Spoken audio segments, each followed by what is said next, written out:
Hello, everybody.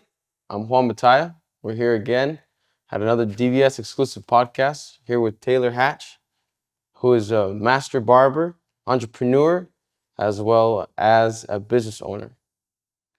Uh, I'm also joined with Raul Bataya and Andre Lopez.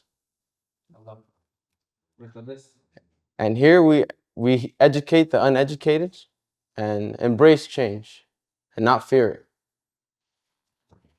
We are the owners of Data But Successful, and he is the owner of Customized Barbering here in Murray and South Salt Lake. Yep.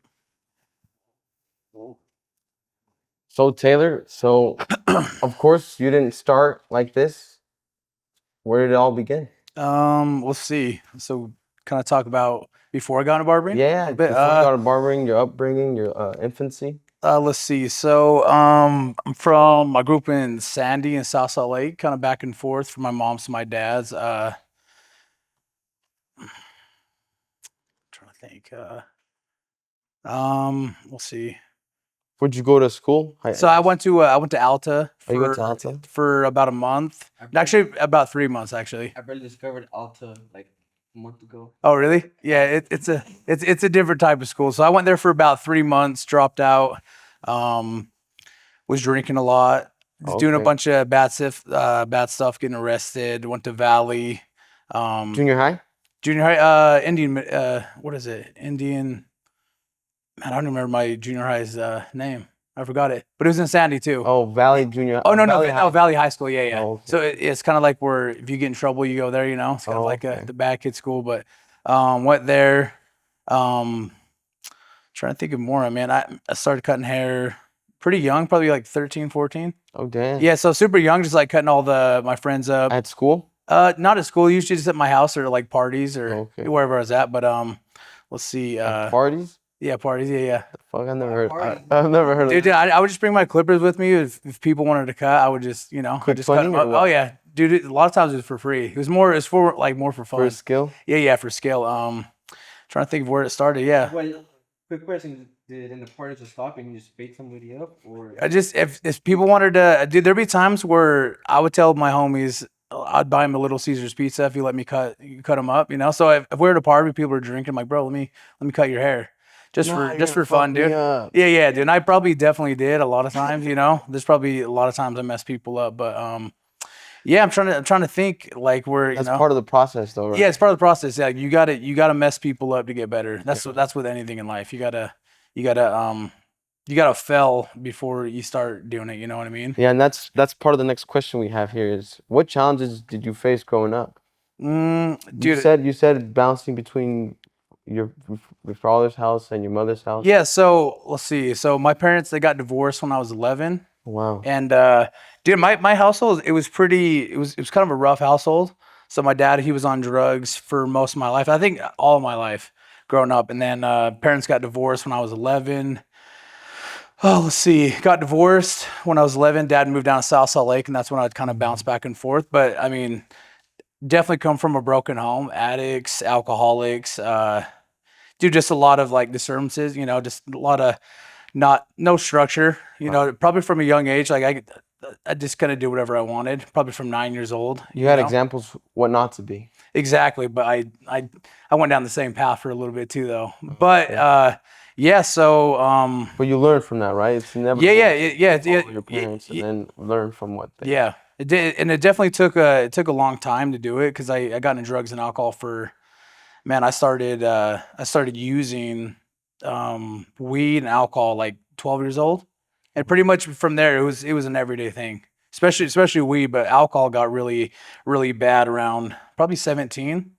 And I got really, really bad into it. Like, dropped out of football, played baseball growing up, and all sports. All sports. Yeah, and I played sports from 9 till about 16. I think it was 16 when I stopped, but it just got to a point where I'm like, dude, I'm done. Like going to practices, like I just. Is that when you picked up the Clippers, or dude? Dude, I can't remember. It was either 14 or 15 when I picked up the Clippers. But funny thing is, my little brother, he wanted to be a barber, and I just thought I was gonna do construction because my dad, he's a painter. So I thought he was gonna be a barber and I was gonna do construction, but he's a painter and I'm a barber. So my little brother picked up Clippers before I did. So I cut him up we'd cut like our friends up and You guys just go cut for cut? yeah, you cut for cut. Yeah, yeah. And I never thought it looked cool, but once I tried it, it was like one of those things where you try it for the first time and you're like, this is what I'm meant to be. You know what I mean? Just like once I picked them up, I'm like, bro, this is it. You know? So when did everything transition? Like when did you start getting serious about barbering, and when did you like kind of quit or slow down on smoking and drinking? Dude, so we'll see. A couple questions there. So I got sober. So I'm 35. I'm turning 35. So I got sober at 25.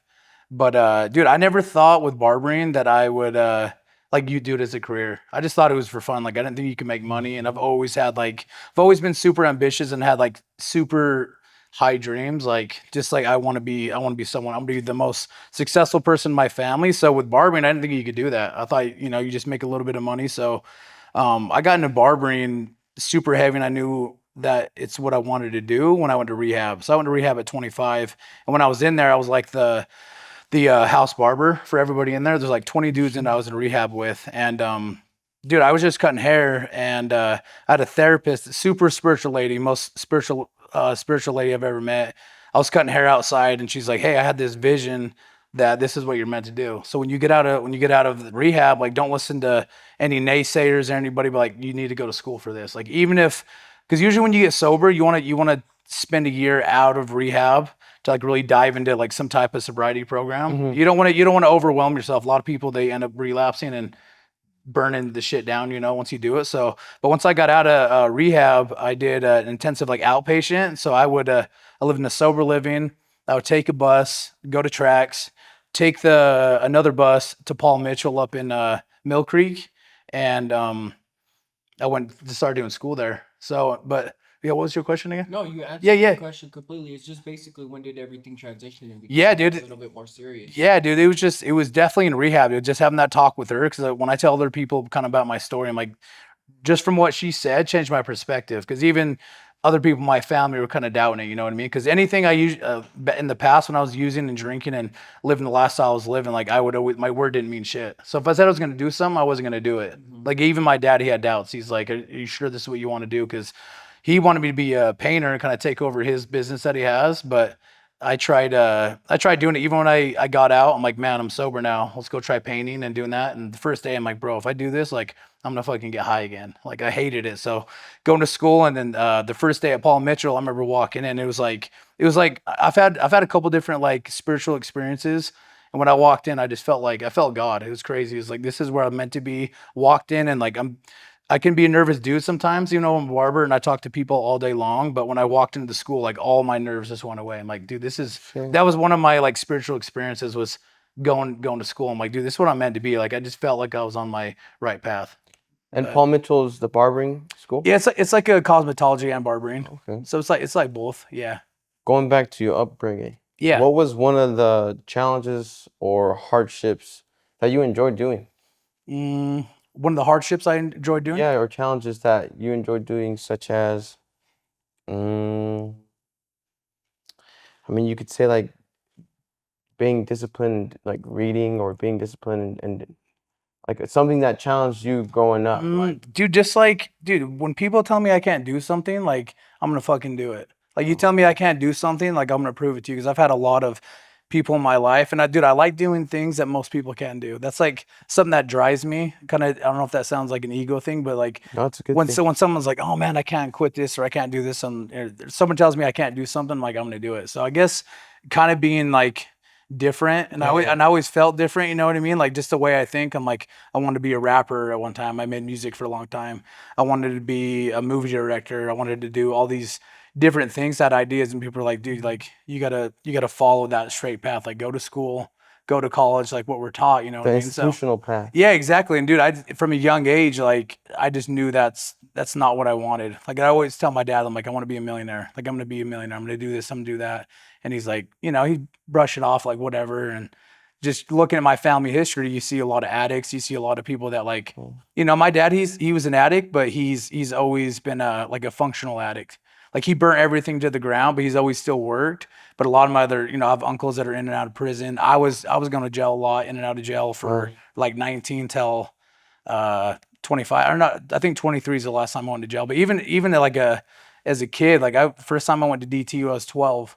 and I would go in and out. You know, I'd be on probation, then I'd be clean for a little bit, and then go on probation for 9 months and mess up. So, but What do you think was your hardest thing leaving rehab? Or dude, just I was so used my whole life to using drugs and alcohol to cope with anything. And then so it's like you take away drugs and alcohol from somebody, like I was like mentally a teenager when I got sober. So it's like take away drugs and alcohol. That's what I've always used to like cope with, like, you know, my parents getting divorced or seeing violence, you know, in my home, all this different stuff. It's like you took that away. I'm like, I didn't know how to like kind of deal with life, you know what I mean? So I guess just relearning how to be an adult, that was probably the biggest struggle, with just being like a regular person, you know what I mean? Because I see adults, I'm like, dude, these guys, like, they talk different. I just feel like I was just trying to like mimic everybody, you know? So I guess it's just relearning everything. Like what most people have, I had to relearn. what So do you think was the hardest thing to learn when you were coming back? coming back, dude, probably just how to like, dude, for one, socialize. Like, cause I mean, that's why I drink, cause it made me feel, once I drink or I do some coke or whatever it was, you know what I mean? Like I was like the life of the party, but you take that away, I'm like, I didn't even know how to make a regular conversation. Yeah, like who am I? You know what I mean? So I guess just like, dude, socializing and being just being like regular adult, like showing up to work on time, all this different shit. So basically it was just relearning all that stuff, you know? So That was after 25. that was after 25. Yeah, that's when I got sober. Yeah, which is crazy because it doesn't feel like on October 9th it'll be my 10 years, which is crazy. You know what I Congrats, mean? bro. Thanks, brother. Appreciate it. Okay. Yeah. From the rector and what was the other one he said it was? Rapping. Rapping. Yeah. Why didn't you pursue those? Dude, I mean, dude, when I was rapping, dude, I did like a lot of battles around here. And dude, I was like starting to make somewhat of like, I wouldn't say a movement, but I had opportunities to do stuff, but it was the drugs and alcohol, dude. Like I couldn't keep it together. Like I wouldn't show up when I said I was gonna do it. And like there was this bar downtown. It's called Club Mix. It's by the complex, and it's called something different now. But we do shows down there, and I've done a couple down there. But there's times where I was supposed to do a show, and I was like blacked out drunk, being a fucking fool, and just didn't show up. You know, so dude, that, and I just couldn't hold it together. You know, I'd get just a lot of pressure. So there's more pressure. I'm gonna drink more or do whatever. You know. Yeah. So The surrounding you're in is not giving the same production you want. yeah, no, and I just couldn't hold it together, dude. I was a shit show. So it's crazy to think where life is now, you know, and I'm a different. And growing up, also, dude, I was almost raised to hate God.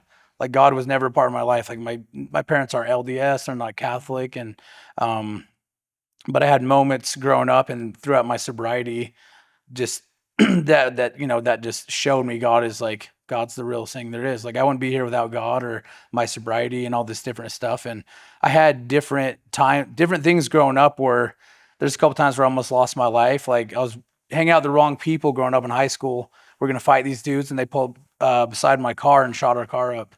And my friend Jesus got shot in the arm. He didn't get killed, but there were certain little moments where I felt God. Like I wouldn't say like heard voices, but like you're going down the wrong path. And I felt that my whole way going up till I got sober. Yeah. So that was kind of like, What made you wake up and say, I'm gonna listen to you now?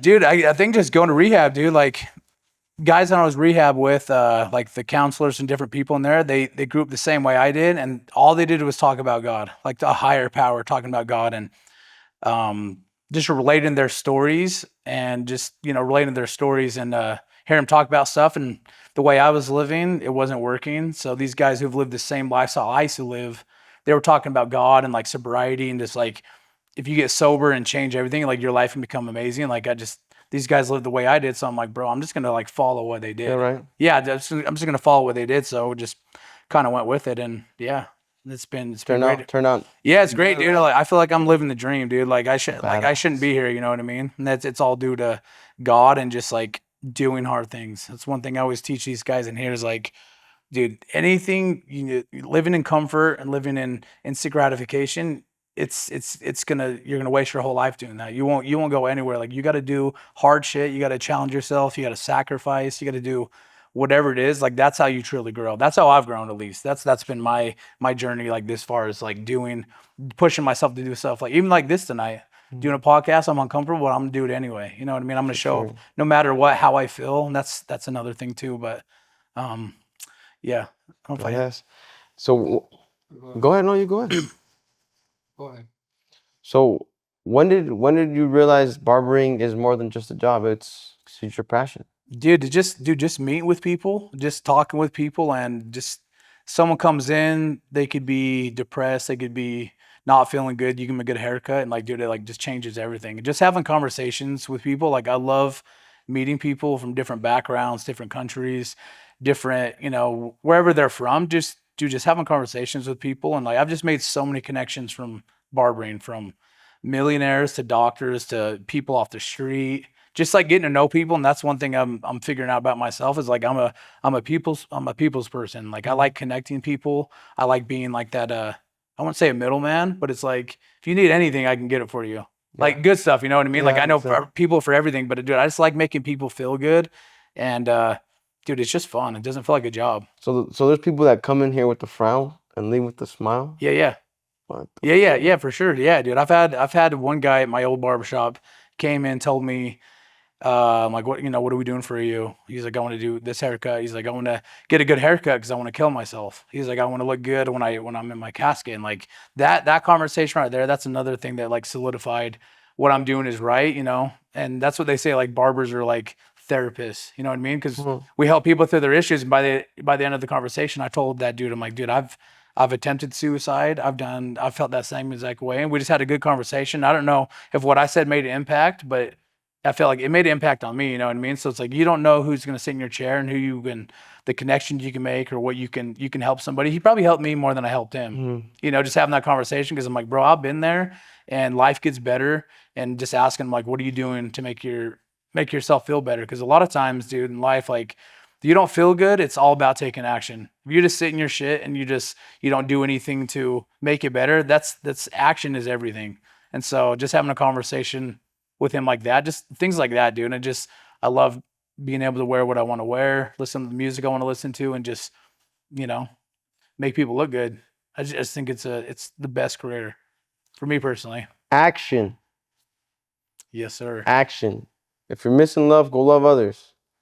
If you're missing kindness, go be kind to others. It's action. You heard it from here. Yes, sir. Connect with somebody. What building an empire, entrepreneurship. Yeah, dude. How did that all come to be? Dude, so before I worked at a barbershop called Cutthroat Barbershop. And I was there for Okay. about 5 years, became the assistant manager. Dude, I just always knew that I wanted to work for myself. And I think that's from a lot of people in my family. Like my dad, he's an entrepreneur. He started his own painting company. He dropped out of school when he was 15, started painting, struggled for a long time. But I just think my environment was one of them. And dude, I hated working for people.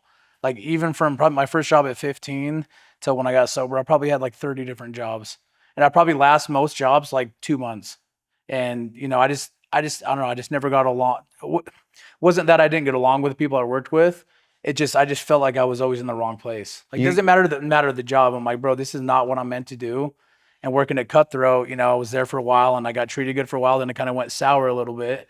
And that was kind of like, dude, I'm fucking done with this. Like, I'm gonna go do my own thing. were you running most of the show at Cutthroat? Dude, so there was one guy above me, but we were both kind of had even roles, So there's 10 barbers. There's me and another the main manager, and I was just assistant. But it was the same thing, and I was there from the get go, And like I just think when you go somewhere and you're not appreciated, I think that's where a lot of entrepreneurs start too. Business owners, you're somewhere where you're not appreciated, and you're putting all this work. And most owners, they're out for themselves. Like they want to make the most money. They're not there to serve others. They're not there to build people up. And being a leader is walking with your people, doing the same amount of work, not talking down to them, treating them with respect, and like setting firm rules. But you set firm rules. These are the rules. We all got to follow them. But you walk with your people. That's one thing I've done here is what I've learned from there. And Mike from Cutthroat, he's a great guy, great Shout dude. out Mike. Yeah, shout out Mike. Yeah, he's a big reason why I'm here too. But I seen flaws in the way other barbershops were the owners were doing it and how they would like treat people. So I took stuff from that and like, this is how I'm gonna do it in what I'm doing. You know what I mean?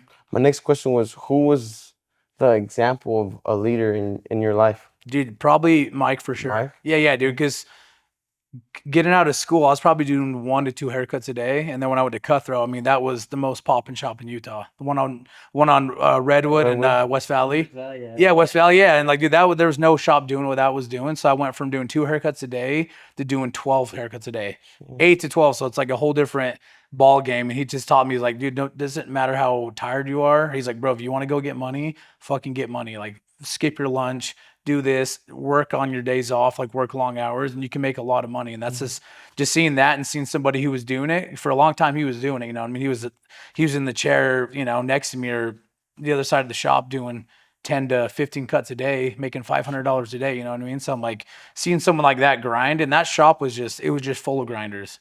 Like I was talking earlier, like most of the guys that went to that barbershop or worked with over there, all of them are barbershop owners now. Oh shit. Yeah, and all like a lot of big ones, Oscar's Barbershop, Shades of Fades, Fade Lab, like all my homies that I work with, like everybody's doing it, you know what I mean? So I'm like just having that type of mentorship and someone to look up to. It's like he's definitely one of my mentors, you know, who kind of taught me a lot of stuff. Badass. He's legit then, huh? Yeah, he's probably the most recognized barber in Utah, you know. He's kind of known everywhere. Like he used to throw, I don't know if he's doing it this year, but it was a Salt Lake Hair and Beauty Expo. So he started that, and it's just a huge expo that we have here.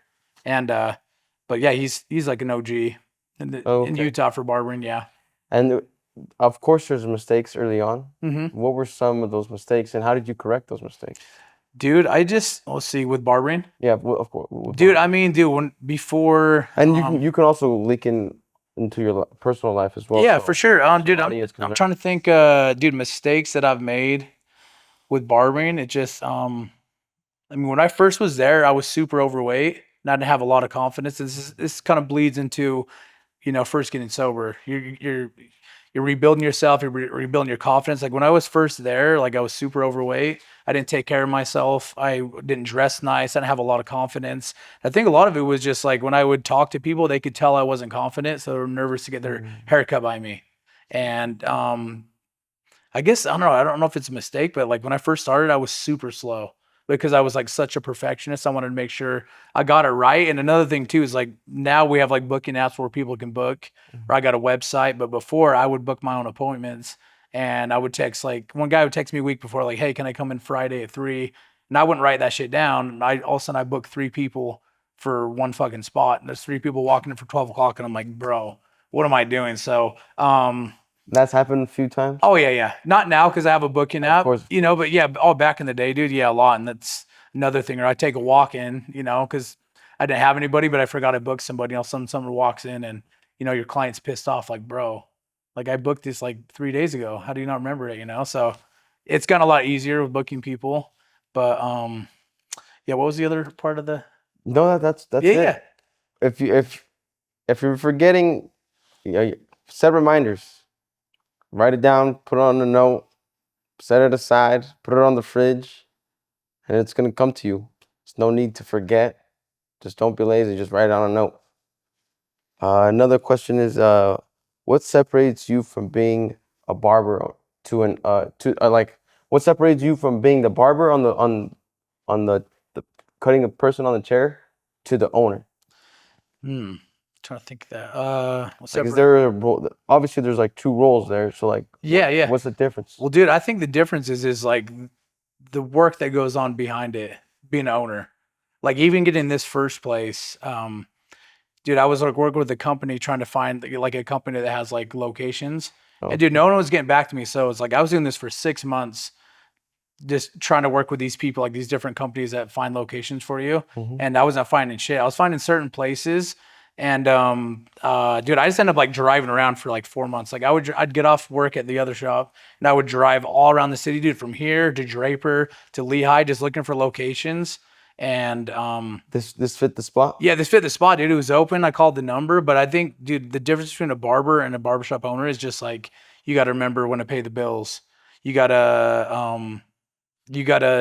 gotta train these guys that are newer. You gotta show up for them. They have their own personal issues. Like there's just so much. It's like, Responsibility of a leadership goes way more. yeah, exactly. And you got to be an example, dude, because I'm not perfect. I make mistakes all the time. You know what I mean? So it's like you're always correcting yourself when it comes to, because you know that you got people watching you and they're looking up to you for leadership. You know what I mean? Even though I consider everybody in this barbershop a leader. You know what I mean? Like we're all grown men. We all do our own thing, and women. We're all grown ups here. You know what I mean? So it's like there's just a lot that goes into it. There's a lot of pressure. Like even to open up this place, the first 3 months were slower, and the fact that I got this place is a miracle because there was a lot of money involved, and there was times where I didn't have any money. Getting this, I just had to like pull shit out of my ass. So it's like it's crazy. I think about that often because I'm like, dude, like I don't know how we even got here. Because when I first got here, it was dirt on the ground. There was no walls. We painted this. They put all this stuff up. We built the bathroom.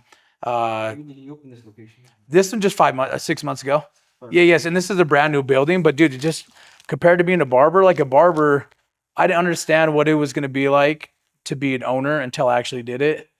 Because I remember being in my old shop, I would judge the owner and be like, bro, this guy just leaves whenever he wants. He does whatever he wants. And like, he's like, bro, there's a lot that goes into it that I have to take off time to go leave and like go get supplies. I have to talk to my insurance guy. I got to like make sure this is running. And I didn't understand it. I'm like, oh, this dude's just lazy sometimes. So I'm like, once I got into this location and my first one is a lot smaller, and it's there's not a lot of overhead, but even just what I paid down there is like 5-6 grand for like 4 chairs, the stations, different stuff. Like there's a lot that goes into just being an owner. A lot of pressure, dude. Right? Yeah, it's like there's some nights, dude, like not so much now because I'm learning to give certain things to God and just trust the process and know that if I'm doing the footwork, no matter what, things are gonna work out. There's not been one thing in my life where stuff hasn't worked out. Oh, it's always worked out every single time. You know what I mean? So it's like, and the more you take action, the more you challenge yourself and do hard things, the next challenge that comes up, it's not that hard.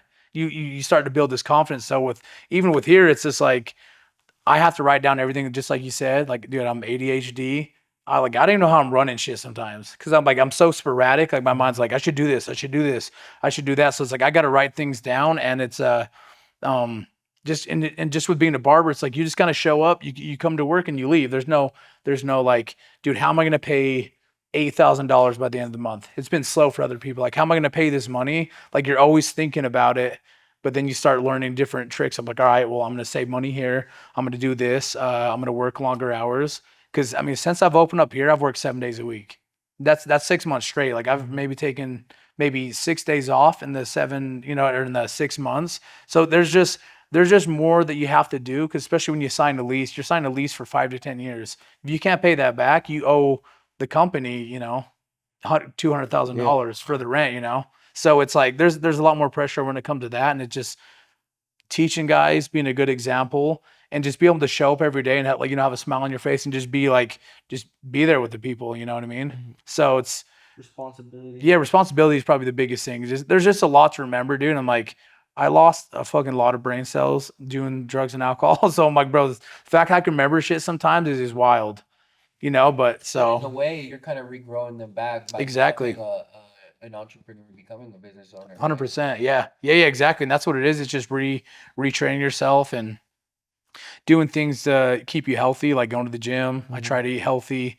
Just doing certain things. Like when I wake up, when I go to the gym, I usually go to the gym like 4:30 to 5 in the morning. I listen to podcasts, or I listen to like motivational speeches, and just retrain my brain. I do that every single day. So I'm always posting on my Instagram just like little quotes. And before I started doing that, Mike from Cutthroat, he kind of taught me that. He's like, dude, you need to listen to this stuff.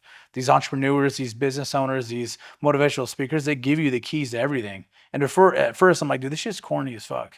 I'm like, bro, like Tony Robbins does the same shit, but I'm like, dude, if you listen to what they say, it always incorporates God, it incorporates hard work, it incorporates sacrifice. Consistency. The consistency, dude. And it doesn't matter, like, because I know, dude, I'm not the most talented, but I can outwork anybody. That's what I tell myself. I'm like, dude, no one can outwork me. And it's just like, I'm just gonna always work my hardest. You know what I mean? And like, you set goals, work hard, you can accomplish anything. You know what I mean? 100%. So That also leads to the next question. How do you stay focused day to day? Dude, me, since I'm one thing I learned in recovery is meditation. God is one other one, like asking for guidance and everything. Like if I'm getting off track or I'm making certain mistakes, ask my God, please help me with this. Like I need your help.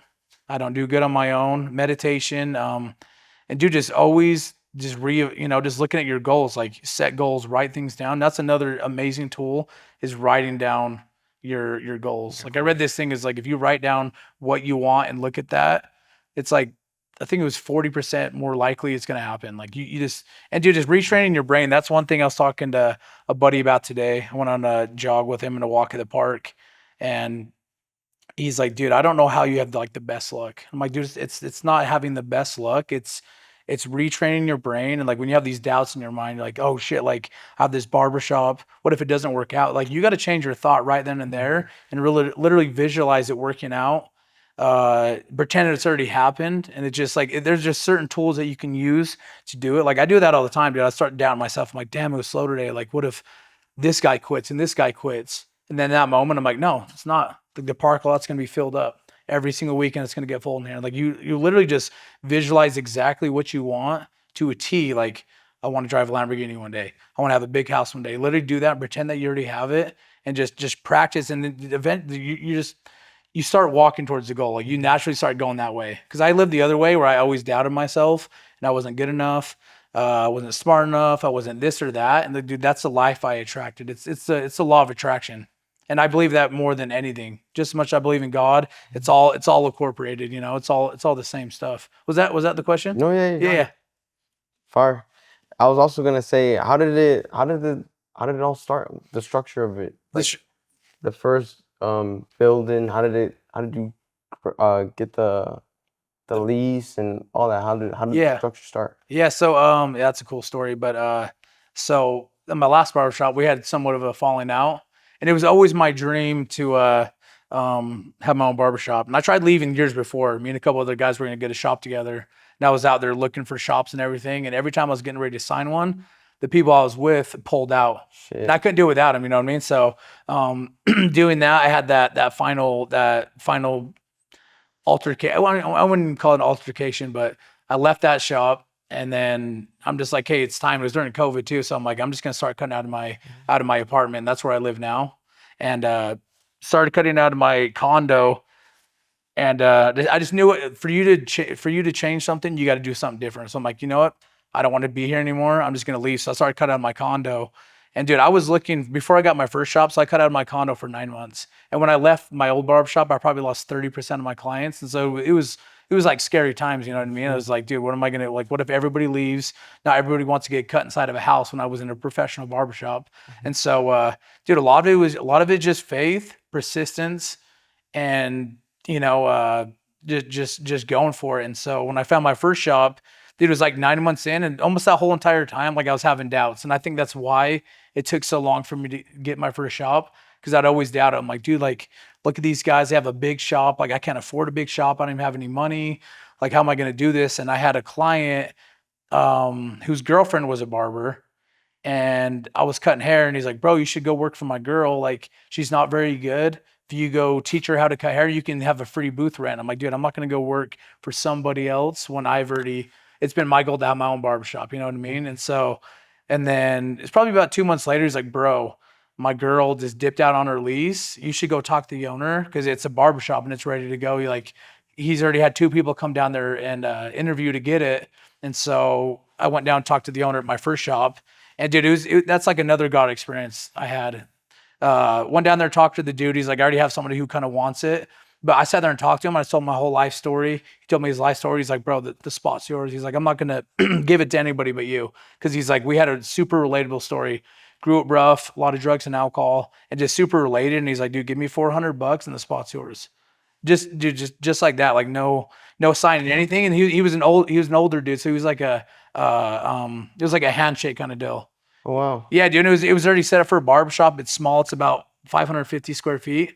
And so did that, and I didn't know what I was doing at the start either. It was just like one of those things you got to just go and do it. Yeah, right. Yeah, you know what I mean? So yeah, what I like to say and what I like to think is that, well, we don't know how to do anything until we just do it. Yeah. and I think that's part of the process. Yeah. Just doing it. Yeah. I think that's the best way to do it because I'm not good at learning. I'm not good at like if someone just tells me something like tries to teach me something through a book or just by telling me like, dude, I'm gonna forget it within 2 seconds unless I'm super passionate about it. Like I got to go out there and like fuck shit up for a little bit. You know, it's usually how it goes. Like I have to like burn something down before I learn. I'm trying not to do that as much anymore. Yeah, right. But it's like I got to go try something to learn it, and then it gets you figure it out. Yep. And that's it. I just even from the first shop to this one, like I've made way better choices here than the first one. First one I was just spending all my money, wasn't saving, wasn't I'd be behind on paying the utilities, and all of a sudden 4 months went by, they're gonna shut off the water, and I'm like, hey, dude, I need to set up auto payments and like write notes. So it's just a lot of it's just experience, just trying it, And I'm moving away from the PowerPoint. Well, who were your mentors growing up? Like, who did you listen to? Like, who did Mike tell you to listen to besides Tony Robbins? Dude, I mean, David Goggins, Les Brown. Man, there's a lady, dude. Like I listen to a lot of like Ray Lewis interviews. Okay. Ray Lewis. Dude, just random people. Yeah, did I already say David Goggins? Mhm. Yeah, he's one of my biggest ones. When I read his book, Can't Hurt Me, I'm like, bro, this is like my life. Like I have a lot of relatable And stuff. he was overweight as well, right? Yeah, he was overweight too. So it's like there's a lot of relatable stuff. And what I found out with a lot of entrepreneurs and business owners and people that are like motivational speakers, they come from the same kind of background. Yep. They usually they're poor, they they had a problem with drugs and alcohol or whatever it is. Like they didn't usually come from a lot of money, which I didn't come from like money at all. You know what I mean? So it's like just listen to those guys. Probably those guys, Les Brown.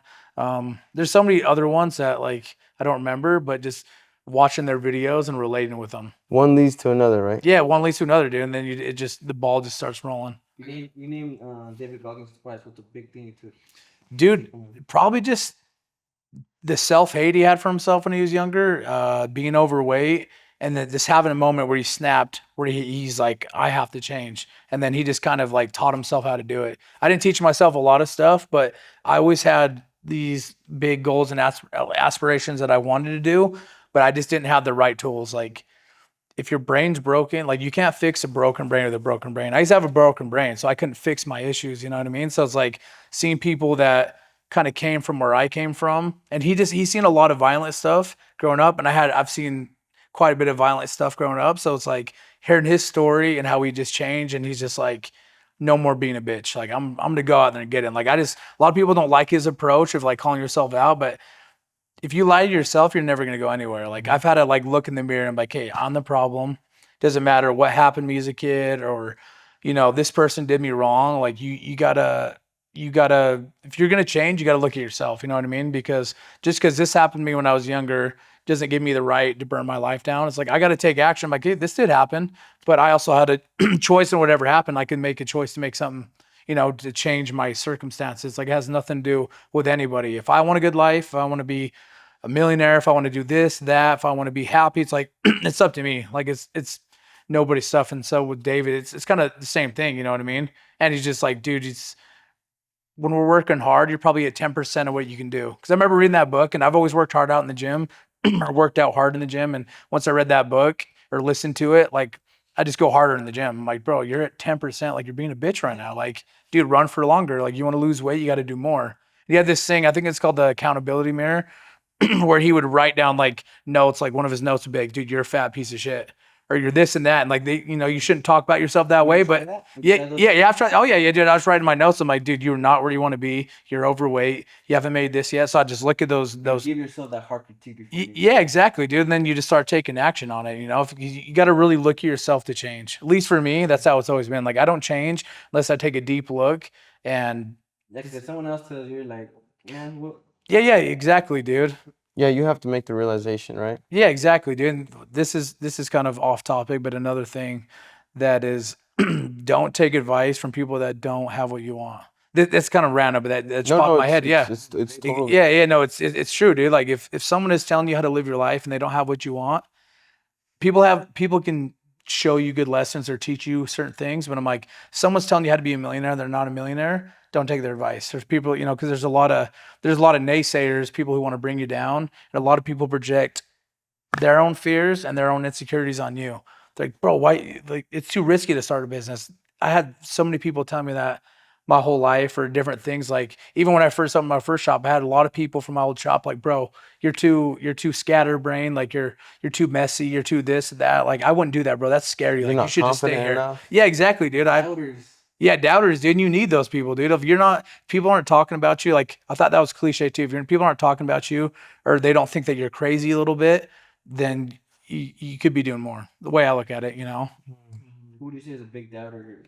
Why you were going Dude, I don't want to name drop people, but Name drop yeah, yeah, no, dude, no. There's certain barbers I used to know would tell me that I'm too scatterbrained, or like if you leave, like you're gonna have to beg to come back, all this different stuff that people would tell me. Just try to put fear in, and even like I've had family members that make little comments, or like, damn, wouldn't that be nice, like make little comments to try to Chirp. yeah, chirp, dude. People are always like, dude, a lot of times the biggest haters are within your family and your circle. And that's what I realized when I got sober. All my friends, everybody I associated with, they weren't really my friends. And I probably wasn't really a friend to them because I was in a bad state. But it's like, dude, the older I get, the further I go in business, dude, my circle is like, it's getting smaller. You know what I mean? Mhm. And it's like, dude, if you're not hanging out with people that are more successful than you, or talking about ideas, dreams, businesses, like if they don't work out, like a lot of different stuff, like I won't hang out with people, because I'm like, I just know what path I need to be on. And I know I just have a lot of good examples in my life where people are successful. You know what I mean? It's from meeting people here too. So it's just there's like a formula to this shit, and like Yeah. I'm still figuring it out, but it's like the little bit I know, I want more of it. You know what I mean? 100%. And it's just sacrifice, hard work, God, if that's what people believe in, whatever, like, God, Buddha. yeah, whatever it is, yeah, it doesn't matter Or what, you- just something greater than yourself. At least for me, I can't speak for other people, but higher power, dude. That's for me. It's just like just doing hard stuff, dude. That's literally the easiest way I can break it down. Where I tell people, I'm like, dude, you don't want to. That scares you, or that seems hard. Go do it. You know what I mean, dude? You'll gain confidence from that and keep on growing. I've noticed in today's age, a lot of people or kids struggle of leaving their friend groups because they don't think they'll find better. What would you say? Dude, I would examine what you're doing within that friend group, and it just depends on what age you're at. Because when you're a teenager into like a young adult, it's like that's your identity is so tied up with those guys. But it's like you got to look at what you want out of life, and it's hard. Like sometimes, dude, like you got to just cut people off. You got to just block them, and you don't have to give anybody an explanation. I would see, like, how do you feel? Ask yourself, how do you feel when you're around them? When you leave, do they make you feel? Do they listen to you? Do they make you feel empowered? Do you feel happy around them? Because that's what I look about within my life when I was around old friends. Like, I didn't make them feel good. They didn't make me feel good. Like, the only thing that tied us together was drugs and alcohol. So it's like, I would say, look at the lifestyle that you want and what it's going to take to get there. Are these people adding or taking away from what you got? And I just think that comes with experiences. You got to go through hardships. If it's with friendships, you got to do certain things. And I'm like, dude, if there's always issues and it feels like you're going against the grain, like you probably got to cut people out. Like even with me, like if I'm on Instagram and I see somebody post like negative shit or like self-pity, like poor me stuff, I get rid of them. Like quick, I'm like, I don't have time for that. And that's one thing I've learned over time is because I used to let people walk all over me. Like I used to be a super people pleaser. I still can be sometimes. I can still be like, say certain things, but I'm like, the more experience that I've had of not feeling good around certain people or things that I want, a lot of it's from watching those videos, like seeing the different entrepreneurs. Like, dude, you have no time to waste on people that aren't in the same lane as you, and you gotta just get rid of those people. It's an infection. You know what I mean? And it's like I used to be a part of that. So and I can just tell the way I feel now compared to how I used to feel. So it's just see what you want.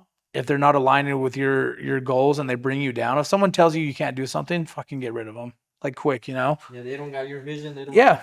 But not you. Exactly, dude. Like, so, and yeah, Parasites, right? yeah, parasites. Yeah, dude. They're everywhere. They're on Instagram, Snapchat, dude. in your Snapchat. life, strangers. How do you be positive? How do you stay positive with the doubters Dude, I just use it as fuel. as a fuel, right? That's literally what it is, dude. Like I said a minute ago, it's like someone says I can't do something, I'm gonna do it, and it just I don't know. There's just a feeling you get when you accomplish something. When you set a goal, or like people are doubting, I'm like, yeah, it might be. And at first, I'd let the doubters get to me. I'm like, man, what if they are right? Or like, what if this doesn't work out? Then I have to like crawl back to my old shop, or have to do this or that. But I'm just like, dude, I'm absolutely not going to do that. And things I've learned from different entrepreneurs are just the tools: writing, praying, meditation, asking for guidance. If you want to start a business or you want to do something, go find somebody who has what you want and ask them how they did it. I've never met one person more successful than me that has shot me down for asking questions.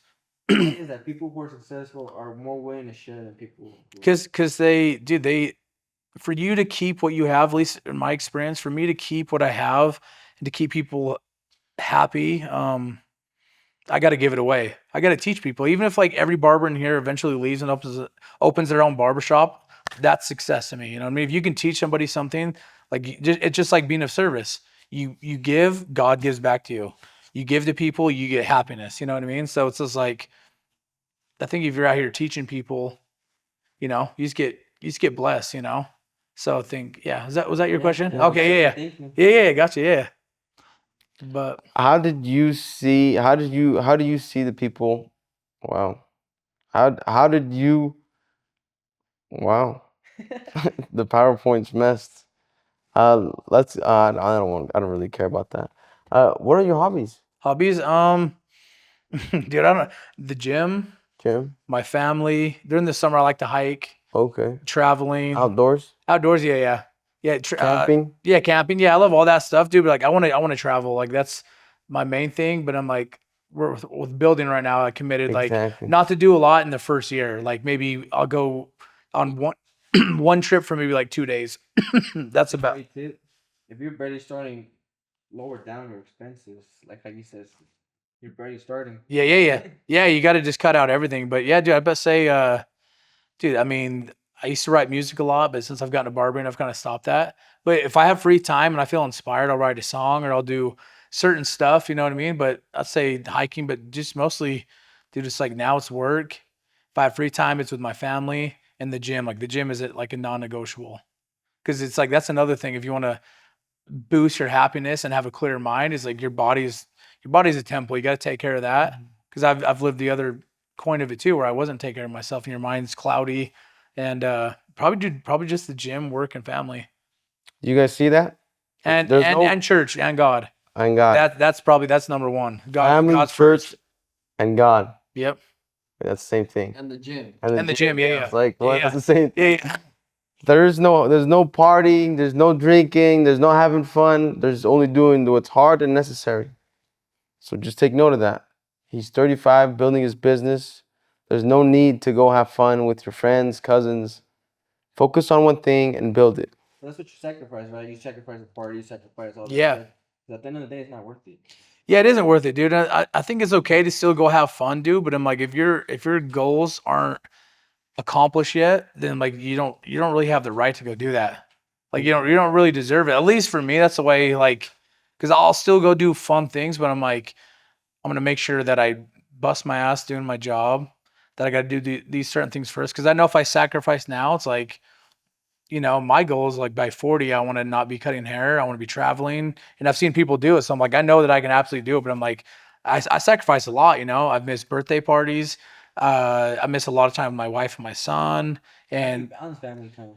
dude, it's hard. Like before I met my wife and my son, I would go to the gym at night after work. So I would work, 8 to 10 hours, and I go to the gym. Once I met them, I'm like, hey, I got to rearrange everything. So I'd go to the gym 4:30, 5 in the morning, go to work. And so when I get off work, it's their time, you know what I mean? I do like it's called AA. It's like recovery meetings for people who struggle with alcohol. So I do that, a couple times a week, but it's structure and everything. Like I go to the gym in the morning, I go to work, and just any free time that I have, it's gonna be for them, you know.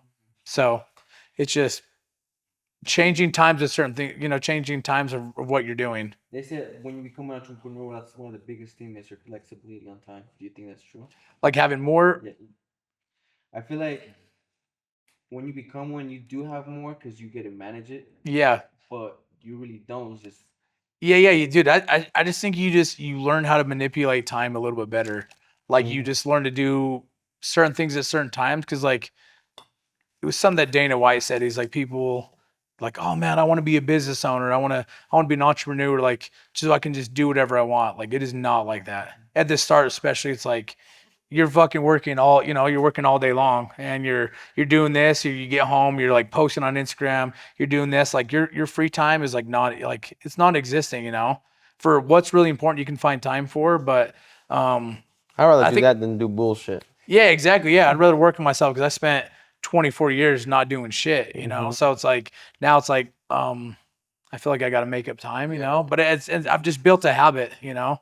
So and that's one thing too is like once you start building these habits of progressing your life, it just things just kind of fall into place. But I'm like, there's times where you know my wife and my son are like, I wish I seen you more, you know, and it sucks.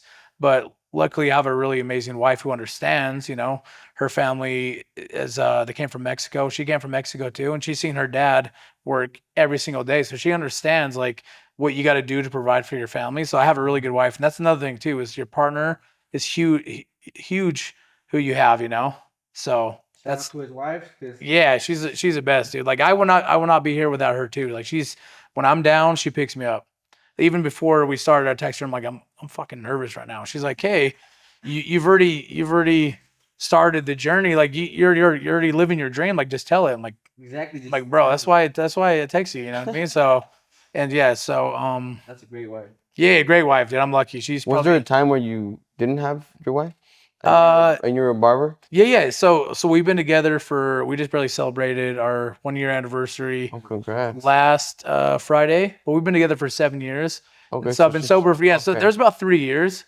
You know what I mean? And like those 3 years, like I think I was 342 or 350 was my heaviest weight. So it's like my life consisted of AA, going to meetings, and which like sometimes it's 5 times a week, and those are an hour a piece. So gym, working, and just doing recovery, like learning how to like stay sober. Yeah. Yeah. But I would like to touch on congratulate you first and foremost for your baptismal, your confirmation. thanks, You brother. got all Yeah, of them. yeah. Yep. How was that experience?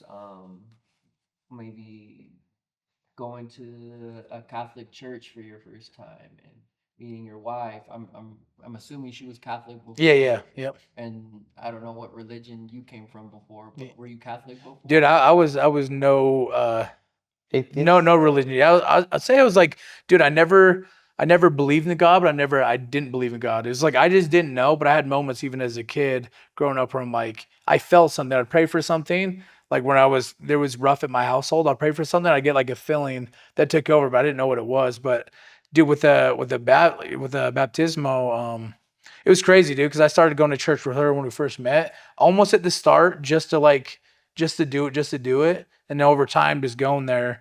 Because my idea of religion was like everybody judged you, they were all faking it, everybody had a fake smile, that you know God wasn't real or whatever. But you know, going to Sacred Heart, dude, it was a slow process where I'm like, holy cow, like Jesus is real. You know what I mean? Like, and I knew that deep inside me, you know, but I didn't know how to like build that relationship. But once I got sober, I built a super solid relationship with like a higher power, God. You know what I mean? Whatever you call it. But dude, just going to church and yeah, just building that. But doing like I got doing the baptismo. Was it 2 weeks ago? Like that was a spiritual experience too. You know, just so like you start something, you do something hard, and when you're done with it, like, holy cow, I did all that work, you know, and just like, I don't know, I just get a feeling when I'm at church or I'm at AA or anything to do with God, like you just get this feeling of like your cup's full, you know what I mean? Was that kind of your question? What was the other part of it? The other part of it would be like your wife. Was she the one that kind of brought you to Yeah, church? yeah, Or- for sure. And she never forced me. She's just like, if you want to go, you should come. Like she never forced me. And at the start, dude, I was like super hesitant because I'm like, they're probably gonna like judge me like I'm the only white guy here. Like I'm this or I'm that, you know. He It's was, like, by the way. yeah. Still am most days. There's I see a couple other white dudes, which doesn't matter. But I had all these things in my mind, like trying to pull me away from it. But she never forced me. She's like, this is something you want to do. And at the start, it's like our goal was to get married in the church, which we're still gonna do. Because we got married through a courthouse, but we want to have an actual ceremony there. But at first it was just almost me doing it to please her, kind of people pleasing. I'm like, yeah, I love this. And like, at the start, I didn't really love it. I'm like, bro, I want to sleep in. Like, I don't want to go to church at fucking 9:30. I work every single day. I'm like, I want to sleep in and go to the gym, doing different stuff. But just seeing her example and seeing what it's done for my son, and coming from a household where there's no God, we talk shit on religious people. Everybody's fake who believes in God, all this different stuff, and seeing people who are actually in church that are being a service, like they seem happy, and like, you know, they seem happy and they're doing things, they're acting how I've always wanted to act. I'm like, bro, like where I come from is fucked up, you know what I mean? So I'm like seeing these people that, you know, I know everybody in the church isn't perfect. Everybody's got skeletons in the closet. We all have demons. We all have certain things that we struggle with.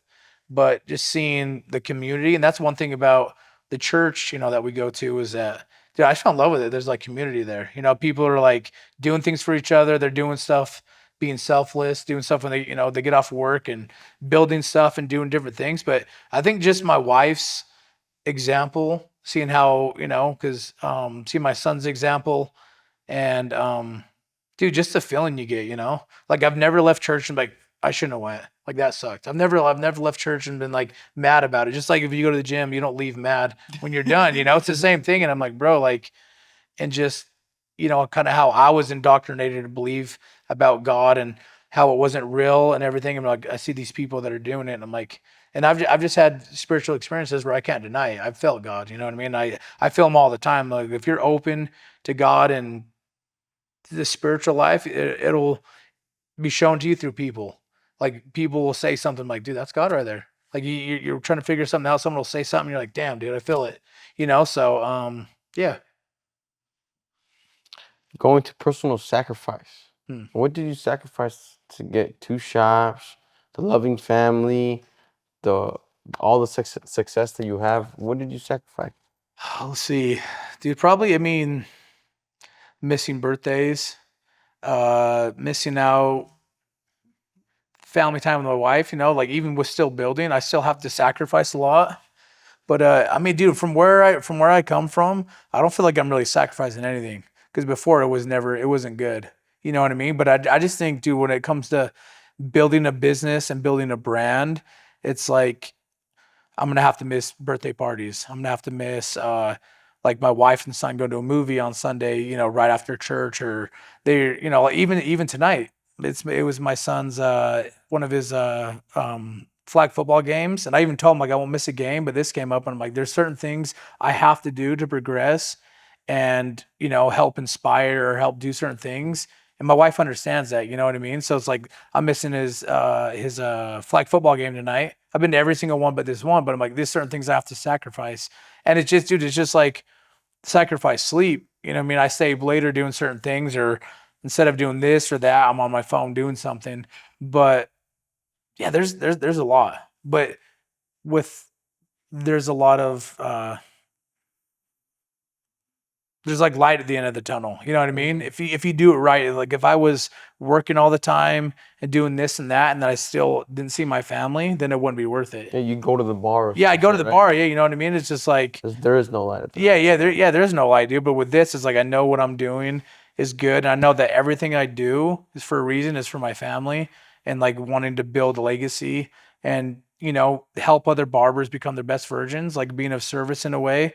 Like that's what makes it all like worth it, you know? So there's a lot of sacrifices. That's what I didn't fully understand when it came to entrepreneurship. But once you get into it, there's a lot of stuff, you know what I mean? And people are offended, like family members, like, oh, you can't, like, I've hurt my mom's feelings probably 100 times because I've missed things, you know what I mean? Or it's like, you don't text me back all the time, or like, you're doing this, like, I just want to see you. And so it's like, there's certain things you got to sacrifice. And one thing, I'm getting to a place where I can start spending more time with people, even though I work a lot.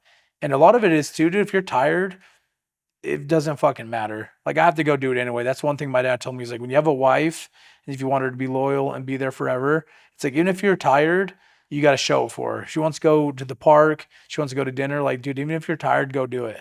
Because he made mistakes in that area where it didn't work out very well. You know, where it was just about work, and even when you had free time, it was just about him still. So that's one thing too. Is like if you're tired, you still got to do the family stuff. You know, so. A quote that that comes to mind is, people.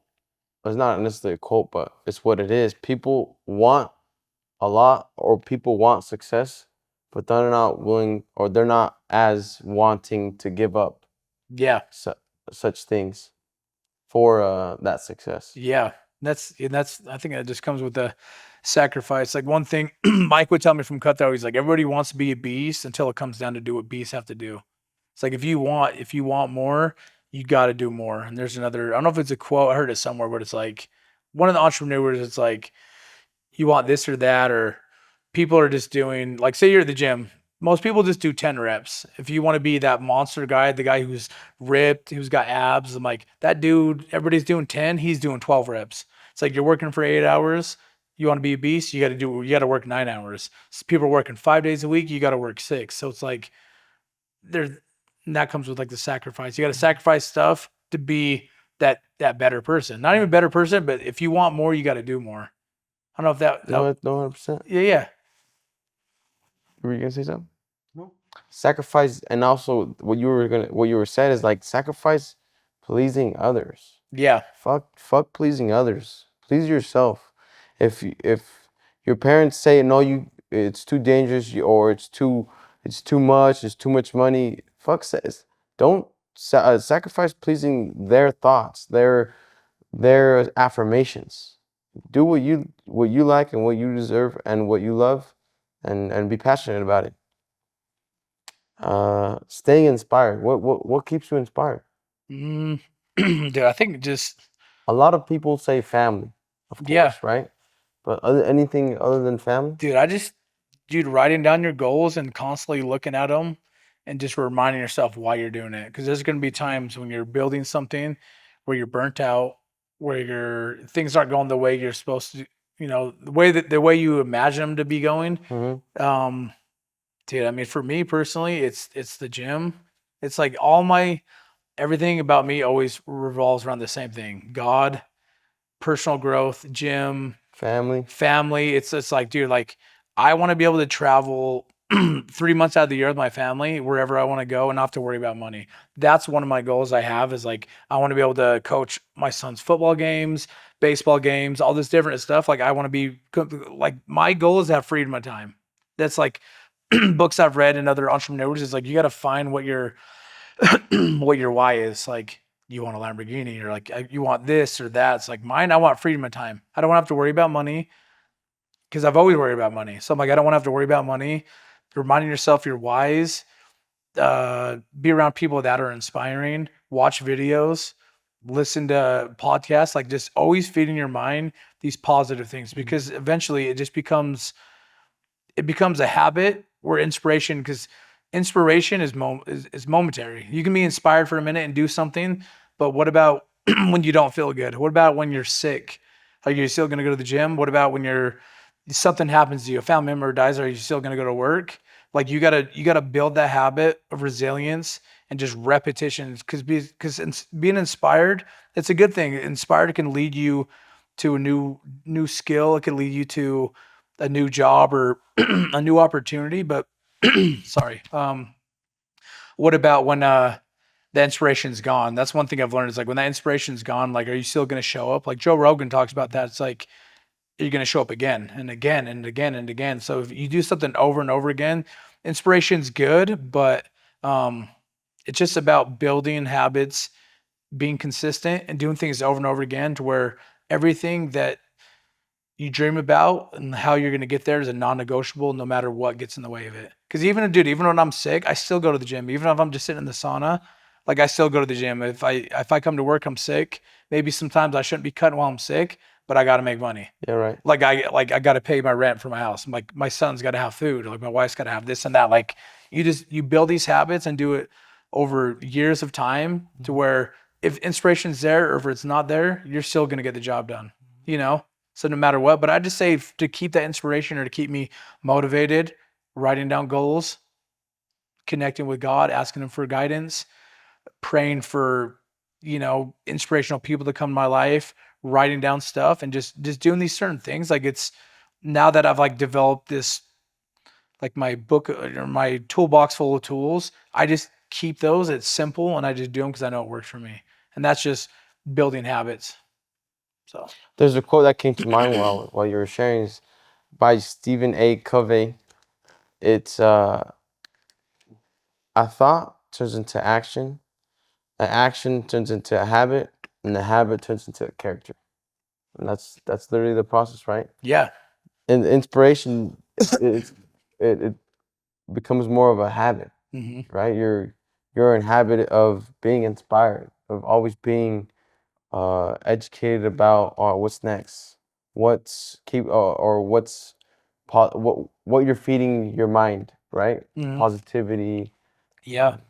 Yeah, that's pretty much it, right? Yeah, no, I love that, dude. And that's exactly. It's like you do certain things over time, it just becomes a habit. And just like what you said, like what you feed your mind, that's one thing too. It's like I still listen to gangster rap, I still listen to all this different stuff, but there's certain stuff I'll listen to when I'm really trying to get locked in. Like if I'm going to the gym in the morning and I'm tired and I'm like driving, I'm like, dude, why the fuck am I going this early? Like this is dumb.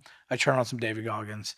I turn on certain things. So I have different tools I use in certain moments to build those habits, dude, because it hypes you up, but it's Not really helpful listening to gangster rap going to church, right? yeah, no, it doesn't. And there is still sometimes I'm driving to church and like whatever's I'm bumping something, but it's like what you feed your mind, who you're around, what you're doing, it's gonna determine who you are. You know what I mean? So it's like me and my wife talk about that. It's like we both like gangster rap, but I'm starting to move away from it.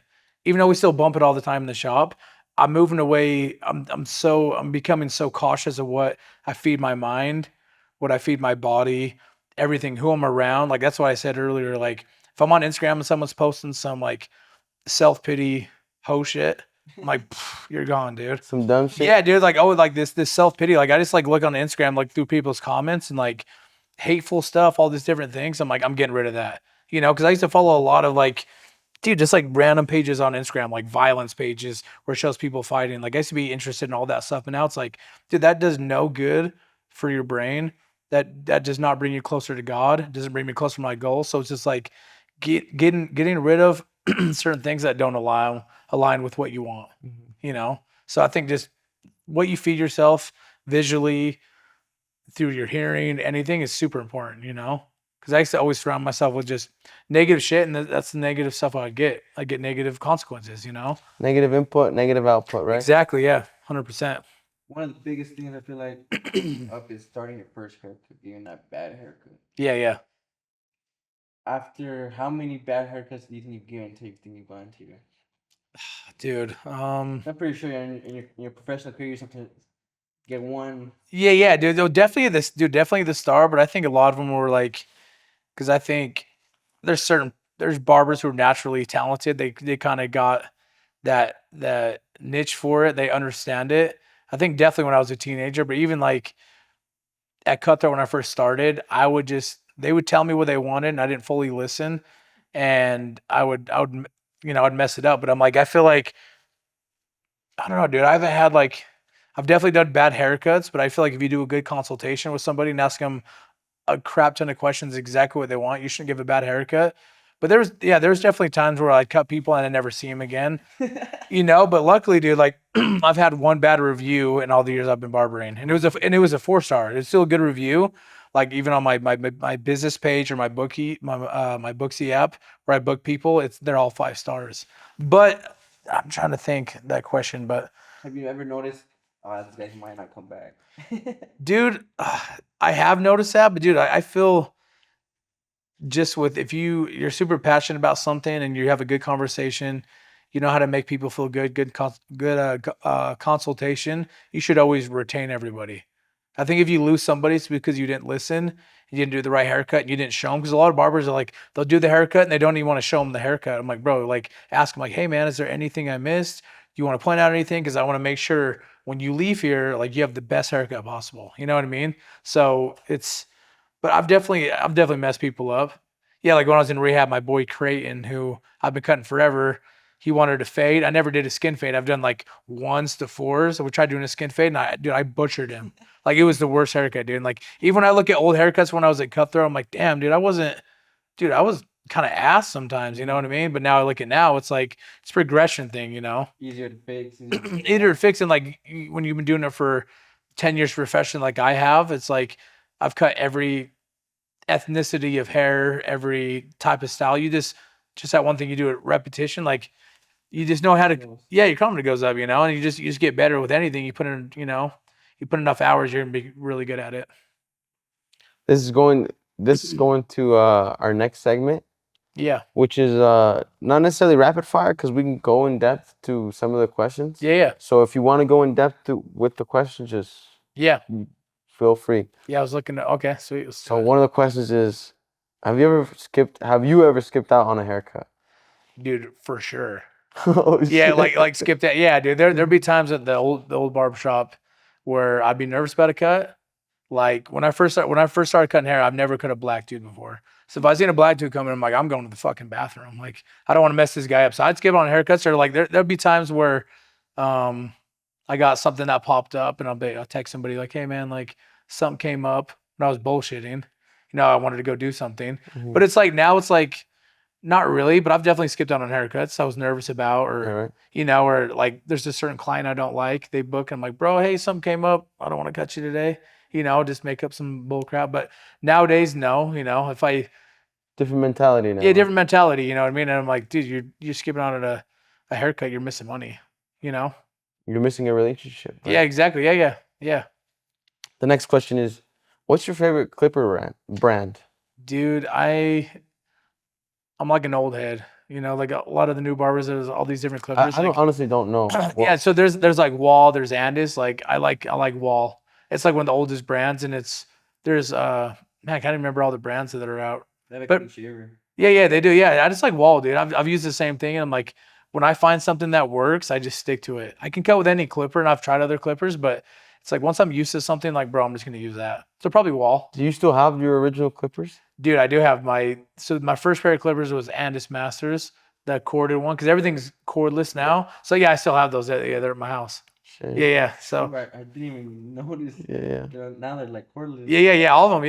Yeah. So Is that obviously it is a lot better, right? But what's one thing that's bugging about having to charge your battery? well, dude, not bad, dude. Because once you're done, like on my stations, you literally just have it just a standing. Just set on there and it charges. You know, so I'm not using it. It's like super easy. But before, like I'm like a messy barber, so like when I'm done with the haircut, my station is like blown up.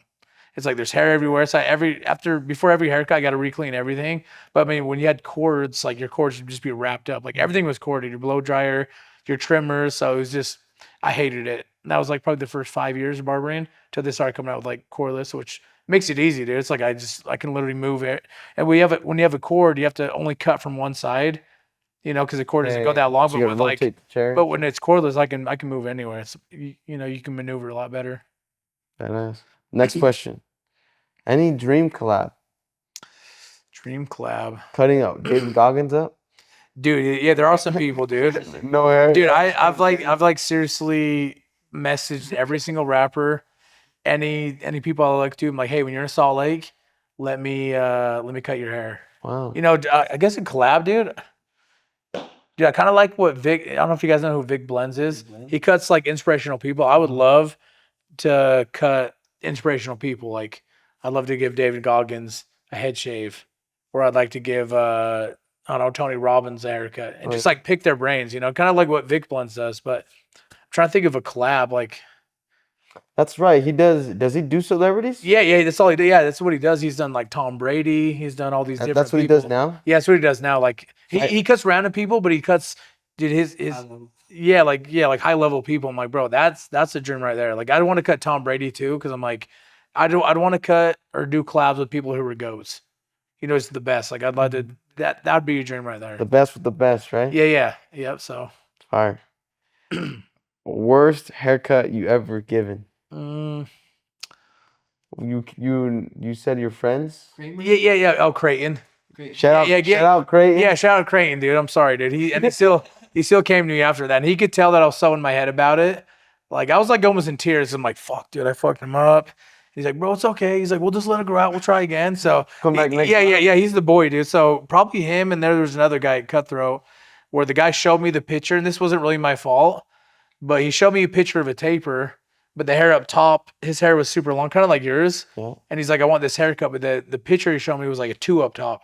So, but he just wanted the taper. Just I took that too, and he's like, bro, what the fuck are you doing? I'm like, bro, you showed me the picture. He's like, bro, I just wanted the taper. And maybe I didn't hear him right, but I swear he said, just show me the picture. Maybe I fucked up. Did you finish the haircut? I did, yeah, but it was super awkward. He didn't want to talk. He was all about her. I'm like, bro, I'll give you a free haircut, just to try to make it right. But I never seen that dude again. So that's probably my worst. But it was like, actually, I got another one. This trucker came in, and he's like, bro, I've never done straight razor before, and I've always prided myself being good at the straight razor. He's like, you ever cut anybody? He's like, bro, I've never cut anybody. Just like hype myself up, and they were doing like a face shave on him, but like shaving cream, dude. He had this big ass mole on his face, and dude, I didn't like wipe off because usually like you put the lather on, then you wipe it off, and like, dude, I totally forgot about that mole. So it's like I freaking did one pull and just chopped the whole mole off. Oh no! So no way. Yeah, dude. So yeah, dude, it was so awkward. And before that, I'm like, yeah, bro, I'm like so good at straight razor, and like, bro, I'm like super light handed with it. And he's like, bro, I'm nervous, so just be careful. And like, dude, took that thing off, and like when you cut someone's mole off, dude, it bleeds profusely. But like when I did it, I was like brand new, so I wasn't confident already either. So when I chopped it off, he's like, bro, what the fuck? And like, man, you said you weren't gonna cut me, and like made this huge deal out of it. And the rest of the time, like, face was bright red. Yeah, dude. I'm like, bro, I did you a favor. Like, dude, it's not that big. No, but it was super awkward, dude. Because when you're brand new at something, you're not confident, and that happens. I was like, the rest of the time, I'm like dripping sweat. I'm like, dude, I'm so sorry. And like the whole haircut, I could not get it to stop bleeding. They have like this little powder that you put on there to get it to stop, but it won't stop bleeding. So like the whole time he's like holding a rag on his face, and, like, dude, it's dripping. Yeah, and it was like a big mole too, dude. Like, so yeah, it was bad. Shout out. Whatever that dude's name is, dude, I'm sorry. Like, if you come back in, I'll give you a free cut. Yeah, because that's probably my worst barbering experience. He probably remembers. Oh, for sure, dude. I mean, dude, the mole was like, I don't know, that big. Did you guys save the piece, or what happened? No, dude, I don't even know where the piece went. I think it just flew off the razor, dude. So yeah, but that's probably the worst. What's that for you? Like, Oh, for sure, dude. I'm like, bro, every time I like put lather on, I'm wiping that shit off. And I'm like, I just like slowed down after that. I'm like, bro, I'd never want that to happen again. Because it was super awkward. And you have to give a free haircut away. I'm like, damn it, dude. I said all that. Can he sue you for that, or how does all that? I got a free cut. Yeah, dude, he probably could sue you. Like if it got infected but I don't know. Yeah, that's a good question. Yeah, Something can happen. yeah, no, he probably for sure could have sued me. But luckily I got like good business insurance. So if someone sued me, and like I got $1 million policy, so I'm like, hopefully that'll cover it, But That's great. You have insurance because a lot of business owners lack that knowledge of. Like, yeah, That's the last thing. and you need it, dude, because of like, say when you guys or someone came in here and slipped and cracked your head, like you'd have to be able to cover that. You know what I mean? So it's like, and it's not that expensive. It's a couple $100 a month, but you need it. If a business owner, someone comes in here slips, or someone comes and steals all my shit, like you got to have insurance to cover all that. So being prepared is always good. Perfect. Also, another question is not on the PowerPoint. What is not necessarily your favorite, or what is the most challenging ethnicity hair to cut? Dude, probably The Afro hair. No, I'm really good. I'm really good at that now. You know what I mean? Just because at Cutthroats, like it's so diverse over there. So you get a Polynesian person, you get a black dude, you get Hispanic dude, you get a white dude. Like so, it's dude. Best say, not to sound cocky, but probably nothing. Probably maybe Chinese hair, like Asian hair and Native American hair is super straight. That pokey hair. Yeah, that pokey hair. Yeah, it's like super straight, and it's like if you're doing a fade and you don't fade it right, you can see like a hole in it, so you have to bring up the fade. But I just feel like, probably Asian hair, but it's not that hard because I've done so much of it. haircut you tired of doing. Which haircut I'm tired of doing? Let's see. Dude, probably Edgar's. I hate that haircut. No more Edgar. No more Edgars. No, yeah, probably Edgar's, Wrong dude. But assignment. it's cool, dude. It's just like it's a harder haircut to do because it's like you're going from zero to bulking out, and I just Everybody wants Yeah. that fluff or yeah. Well, the fluff, which is cool. I have a bunch of younger kids who get them. You know, I don't have a lot, but a lot of these barbers in here do. So Okay. probably the Edgar haircut, dude. You know what I mean? That's probably it. But everything else, like now I've done. I mean, barbering, I've done nothing but fades. You know what I mean? And so now I'm kind of getting more into like scissor work stuff, which I've done a lot of that too. But What do you think about that? Do you think that the fade is dying out? I see it on social media that the fade is dead and that dude, fade is not in anymore. What do you think about dude, I think it's gonna go. It's gonna go away a lot. Like it's not gonna be as relevant. And I think longer hair, because you've seen it, like longer hair is like coming back, and it's kind of the style. You know what I mean? But I think that for certain people, like, 'cause a lot of times when people get haircuts, they stick with that same haircut forever. Like a lot of people don't want to switch. I've had guys that cut for 9 years. We've never switched at one time. So it's like I think with the younger generation, the longer hair is coming back. The younger generation, even to the older. Crisp, But crisp look, huh? yeah. But which I love, dude. I love longer hairstyles. Like I think it's super fire. It's just more professional and Is it easier on you, to, the barber? easier, dude. I won't say it's easier or harder, but there's just different techniques when you're doing longer hair. You do sectioning. A lot of times with cutting hair, like you're just fading. You know what I mean? So a lot of like longer hair, it's scissor work, which I would prefer to do that over fades right now because I've done fades forever. Even though I still love fades, there's nothing better than doing crispy fade, nice clean lineup. But scissor work, I love doing it too. Satisfying, right? Yeah, super satisfying, dude. Yeah. One thing that like I love doing the most of, which I'm kind of like known for, is doing beards, like shaping beards, lineups. I do see that on your social media. Yeah, I love doing beards. That's I'm probably gonna tell my cousin to come. yeah, do it. Yeah, dude, Oh, got that's you. true. Yeah, dude, so beards, but yeah. you also fade, you do everything. Oh yeah, everything. Yeah, yeah, Going on with that. yeah. Check out the Instagram. Yeah, you'll see it. Yeah. So, yep. So this right here. Do you have any questions on the YouTube live? The 1 million people watching? No. No, They're missing out. they're missing out, right? Yep. No, they will know. Yeah, but this was the part where we receive questions from the audience. Any questions you guys have? Were you an only child growing up, or No, I got one older brother and then two younger brothers, so all boys. And how was that growing up? I mean, it was tight. Like when I was younger, I would fight a lot with my older brother, and then you're the second? yeah, I'm the second. Yeah, Middle second child? oldest. Yeah, middle child, and I would beat up my little brother, the one right below me. But then now we're all close. But about say, It's your turn. yeah, exactly. Oh yeah, dude, I get beat up, and then I'm like, all right, well, I'm gonna do it to you now, you know. But no, it was cool, dude. But we're all menaces, you know what I mean. Besides my youngest brother, he's the only one who never got into like bad stuff. My youngest one, he's 20. So there's a big age gap. He's 23. Oldest brother's 38. I'm 30, almost 35. My brother, like right below me, he's 30. But I'm like, we all used together. We all did drugs together, but now we're actually all sober, so it's tight. But I mean, growing up, it was cool. You know what I mean? Always having people there, but it's yeah, it was cool. I got a question. Go ahead. What keeps you from not relapsing? Like what's keeping you from drinking again, from smoking again, from indulging again? Like what's that number one driving factor why you will not go back to? Dude, just seeing the life that I've built in a short time, and dude, definitely family. And I just know what that lifestyle brings and how you feel. You're miserable.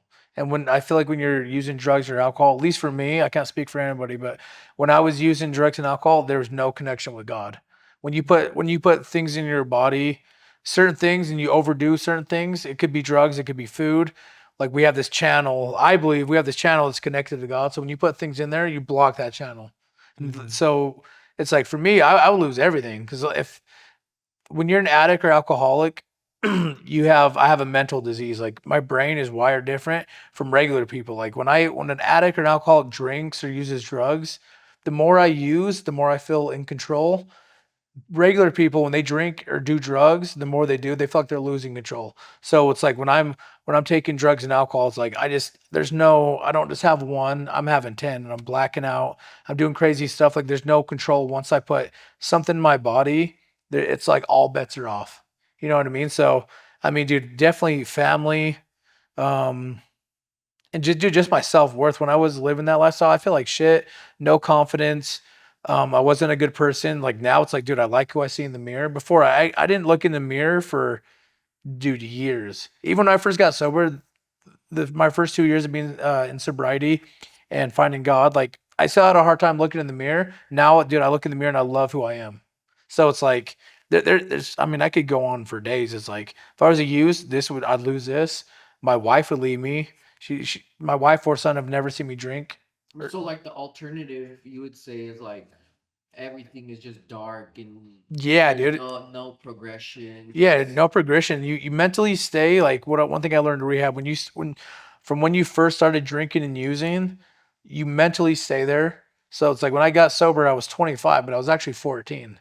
Like my spiritual, my mental, and dude, I'd literally go right back to where it was. You know what I mean? And just like this, dude, this side is amazing. Like, dude, like I used to have bad days every single day. I feel like I have a bad day every couple of months, just because my perspective is so changed and that I'm so connected with God and my higher power and just my belief that I'm like, dude, like people are like, man, life sucks. I'm like, I don't get that anymore. Like even if I have a bad day, even if like I had an uncle who passed away from drugs 2 years ago, super rough. I was trying to help him get clean, all this different stuff, and from him taking drugs and alcohol for so long, like it took him out. You know what I mean? He had this infection. There was no saving him. He had like a super violent death in the hospital. But even him dying, from what I've learned with God and recovery, like I was able to show up and be happy because I was able to show up and serve my family members, my grandparents watched him die 10 minutes before, you know? So it's like even my darkest times, dude, I always try to find some type of positivity. If in that situation I showed up and I'm like, I'm not going to make this about me because my grandparents just lost their son. I'm going to show up and be of service try to find where I can see God in this. And it was, it was if I kept on going down that path, I would have ended up just like my uncle. If I'm not a good example to my son and teach him about God and being a good person, he could eventually get into drugs. So it's like doesn't matter what situation it is, I always try to find positivity. And sometimes I don't find it initially or right from the start, but I can always find some good out of it. That's one thing I've learned from God and like recovery is that it doesn't matter what the situation is, I can find positivity. And even if it's the darkest time, there's something you can learn from it. There's something you could take away from it and find happiness from it. So that situation was like a moment for me where I'm like, I showed up and when I left, dude, I felt God so strong because I was able to like help my grandparents, like, ask everybody how you doing and like just be of service to people. And I took something away from it. I left like super happy, even though I just lost my uncle. I was trying to help, but I'm like, he's at peace. You know, this was an example of what you shouldn't do. And like now it made me realize like I need to spend more time with family and really love on people. And if they're struggling, like be there for them. So So you just rewired your brain to just see all the gratitude that you do have in your life yeah, and all the help that you can have. yep, exactly. So we're wrapping it up. Yes, What sir. are your big advice for the young achievers out there? Mm. Barbers that there is a lot of barbers coming up. Do you see that movement? Oh yeah, dude. It's so barbering. Yeah, barbering right now is the fastest growing trade in America. Oh really? Out of anything. I didn't know that. Paintings. So dude, some advice is, dude, don't listen to what haters say. Go for your dreams. Sacrifice comfort, sacrifice um, things that bring you instant gratification. If you have people around you who don't support you, get rid of them. Understand there's going to be naysayers in your family. No matter what it is, write down your goals, visualize yourself getting it, go for it, don't stop. Take care of your body. I mean, there's too much stuff I could say, but it's just like go for your dreams, visualize it, and if someone else have done it before you, you can do it too. Like, it doesn't matter where you come from. I came from a bad background, and I'm living my dream. If I can do it, you can do it. It's like set a goal, visualize it, work your ass off, and sacrifice. Just sacrifice. You just go for it. So you've been in a hard place. If someone was stuck between staying comfortable and chasing their dreams, what would you say to them? If you're in a comfortable place and you're struggling, and you're trying to make something of yourself, go find the person that has what you want and study them. Study them, ask them questions. If you don't know, if you want to learn something, and you don't know something, go ask questions and be willing to fail. Because the way I look at it, it's cliche. You literally have one life. Imagine being 70 years old, laying in the bed, and you have all these regrets. You don't want regrets. And you, no matter what situations in life, you can always figure it out. Like, go for your dreams. If you don't know how to do something, dude, go ask people. Go ask people, watch people who you look up to, study them, read books about that. There's just so much that you can do, and just be willing to fail. Like, just go try. That's like one big thing is just go try it. You don't know. That's how you gain experiences from failure. I've never learned something by winning. You know what I mean? I always learn by trying. Like, all right, this didn't work. I got to pivot, do this. So just got to go out and try. Try, Yeah. do. Get your own progress. Yeah. Yep. It's up to you. Like, it doesn't matter where you come from. If you want something, you can have it. People who are more successful than me or millionaires, they're not smarter than me. They just went and did it. It's action. That's all. That's like the most I can say is just take action. Take action. Actions speak louder than words. Yep. Right? 100%. Customized barbering. What's next for customized barbering? What's next for you? Ah, dude, What's next? just building a system like I have here, and just like, I mean, my end goal is to have like 100 locations. That's like what I want. I want this to be all over the country. I want it to be the first. I don't know if I'd ever want to do a franchise, but it's something I'm thinking about, because when you have a franchise, you can lose quality. And one thing I pride myself on here is like, we do some of the best work in Salt Lake. We're amazing. We have great customer service. Like, I want to build something where I can replicate it and do it all over the country, but still be known for quality, because you got like Great Clips. That's ass. We all know that. We've been Sports there. clips. Sports clips, and like, dude, they've built them. I respect what they've built, because that takes a lot, dude, to put in different states and have it be so big. Like, they're huge, but I want to do the same thing. Have a brand that people know when they say customized barbering. They're like, dude, those guys are wizards, because that's our logo. Like, a wizard is a master of their craft.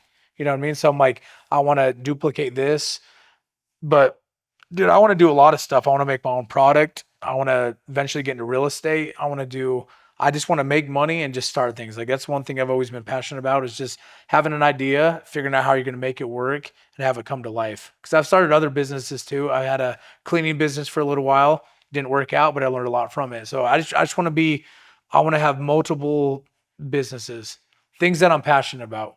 I like starting things. So I just say, blow this thing up as big as I can. Don't stop.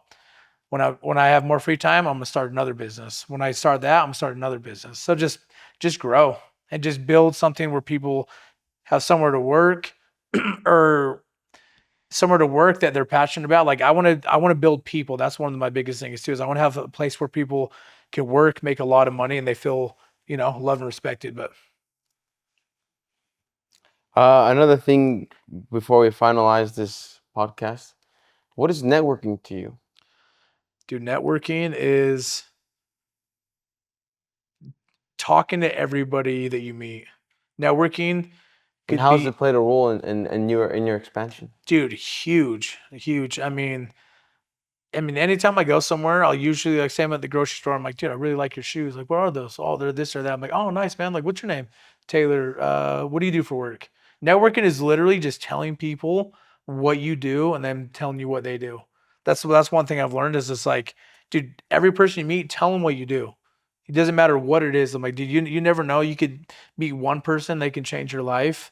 And dude, networking is just like, dude, like anywhere you're at. Like, when it comes to barbering, if I'm out and about, I see a guy with a nice beard. I'm like, bro, you got a fresh beard. Here's my card. Or you do certain things, but dude, like, there's this saying, what is it? Your network is your net worth. So who you know, dude, I thought that was cliche as hell too. I'm like, that's dumb, but it's so true, dude. Like, that's like, whoever sits in my chair, I always tell them what I got going on, what I'm trying to do, ask them what they're doing, and seeing how we can collab. Because I've had so many times where I'm praying for an opportunity, then someone sits in my chair and they have exactly what I need. It's probably happened 100 times, like with even stuff like building stuff in here, like different workers I had here or different trades. I met them in here. Wow. I'm at different places, and like literally, and that's one thing too. If you visualize yourself like I need to meet this person, I need to do this, and you keep on telling yourself, they'll literally walk in your life. It's like magic, dude.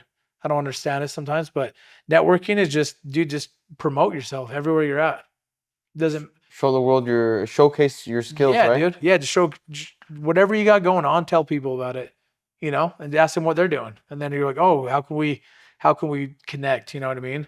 And I just think keeping good relationships, if you're having those connections, like whatever's going on, you want to just make sure you have a solid relationship with them so you can keep that connection. But Well, hopefully that answered it. But no, it, yeah, it really did.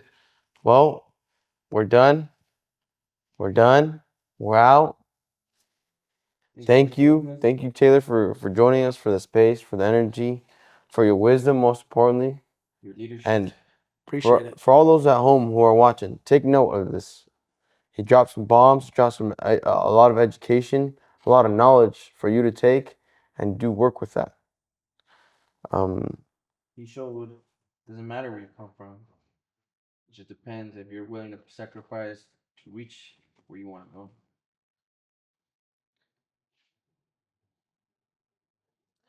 Yeah, well, if you felt inspired today, like, subscribe, share. Share this with someone who needs to hear this. Like Taylor said, this is the #1 trade that's growing in the United States or all over the world. I think just the United States, it's the fastest growing. There's more people doing this than any other trade. And you could see that. I swear crazy. everybody posts their skills Yeah. of barbering. And yeah, just don't be afraid of change. Embody it. Thank you all for watching, and we'll see you on the next one.